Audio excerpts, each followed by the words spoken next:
Hello everyone, कैसे हो आप सब। हमने हॉकी, क्रिकेट, फुटबॉल इत्यादि गेम्स की चर्चा कर ली है। आज के लेक्चर में हम चर्चा करते हैं शतरंज खेल की। शतरंज जिसे चेस भी कहा जाता है। तो चलिए हम शुरुआत करते हैं। चेस के नाम से विख्यात यह खेल दो खिलाड़ियों के बीच खेले जाने वाला अत्यंत प्राचीन बौद्धिक खेल है। ओके, चेस के भी नाम से जाना जाता है शतरंज को। और शतरंज की खोज, सबसे ज़्यादा जो इम्पोर्टेंट फैक्ट है वो ये है कि शतरंज यानी की जो खोज हुई थी वो हुई थी भारत में, तथा इस खेल के यूरोप पहुंचने के उपरांत यह 16वीं शताब्दी में संपूर्ण विश्व में लोकप्रिय हो गया था। तो अगर पूछा जाता है कि शतरंज खेल की शुरुआत किस देश से हुई थी या किस जगह से हुई थी, तो वो जगह है हमारा भारत। उसके बाद है शतरंज की नियामक संस्था। शतरंज की नियामक संस्था क्या है? फिडे है। फिडे नाम है। और इसका जो मुख्यालय है फिडे का, वह है एथेंस यानी ग्रीस में। कहाँ पर है? एथेंस यानी ग्रीस में। और एक फैक्ट और बता देती हूँ, प्राचीन भारत के साहित्य में शतरंज को चतुरंग भी कहा गया है और उसका अर्थ होता था सेना का खेल। आगे बढ़ते हैं।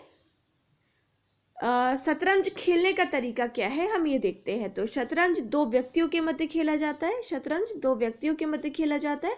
शतरंज बोर्ड के ऊपर 64 खाने एवं या वर्ग होते हैं। अगर जो खेलते होंगे उनको पता ही होगा। तो शतरंज बोर्ड के ऊपर 64 खाने या वर्ग होते हैं, जिसमें 22 खाने सफ़ेद या अन्य रंग के, तथा दूसरे 22 नहीं 32 खाने, 32 खाने जो होते हैं वो सफ़ेद रंग के होते हैं, तथा जो दूसरे 32 खाने होते हैं वो काले रंग के होते हैं। प्रत्येक खिलाड़ी के पास राजा, वजीर, 2 ऊंट, 2 घोड़े, 2 हाथी तथा 8 प्यादे मिलाकर कुल 16 सदस्यों की सेना होती है। कितने सदस्यों की, मतलब एक व्यक्ति के पास टोटल कितने होते हैं सदस्य? टोटल होते हैं 16। ठीक है, यहाँ पे जो ये प्यादे लिखा हुआ है ना, प्यादे का मतलब होता है पैदल सैनिक। अगला है शतरंज में टूर्नामेंट खेल 10 मिनट से 6 घंटे या अधिक समय का होता है। इस खेल की शुरुआत हमेशा सफ़ेद मोहरों से की जाती है, काले से नहीं, सफ़ेद मोहरों से की जाती है। आगे बढ़ते हैं। शतरंज से जुड़ी हुई कुछ शब्दावलियां हैं जो कि पूछी जाती हैं, जैसे कि चेकमेट, चेक। यहाँ पे सबसे ज़्यादा इम्पोर्टेंट है गैम्बिट और ग्रैंड मास्टर नॉर्म। तो गैम्बिट और ग्रैंड मास्टर नॉर्म अगर पूछा जाता है तो आप हमेशा आंसर देना शतरंज का। और उसके बाद है एलो रेटिंग।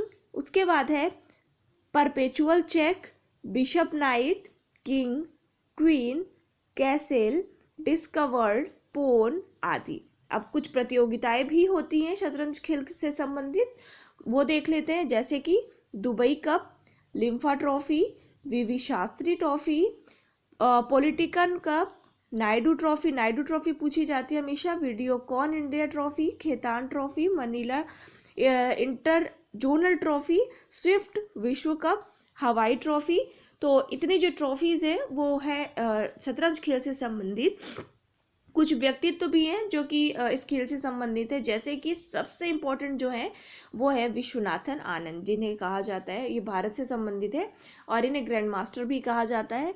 और ऐसे करके अब बहुत सारे भारत में कुछ खिलाड़ी हैं जो प्रमुख है, जो कि मैं खेल में डिस्कस करती हूँ, वो चीज़ आप याद रख सकते हैं। उसके बाद है दिव्येंदु बरुआ, लंका रवि, भाग्यश्री थिप्से, कोनेरू हम्पी, सूर्यशेखर गांगुली भी काफ़ी इम्पोर्टेंट है, काफ़ी फेमस है। और अगले हैं हरिकृष्ण। तो इतने आप ज़रूर याद रखना। बाकी अगर आप इंटरनेशनल नहीं याद रखो तो इसमें कोई बात नहीं, लेकिन भारत वाले आप इसमें ज़रूर याद रखना, क्योंकि भारत से ही शुरुआत हुई थी इस खेल की। तो इसी तरह से नए नए वीडियो पाने के लिए हमारे चैनल को सब्सक्राइब करें, साथ ही साथ लाइक करें। So thank you very much, bye bye.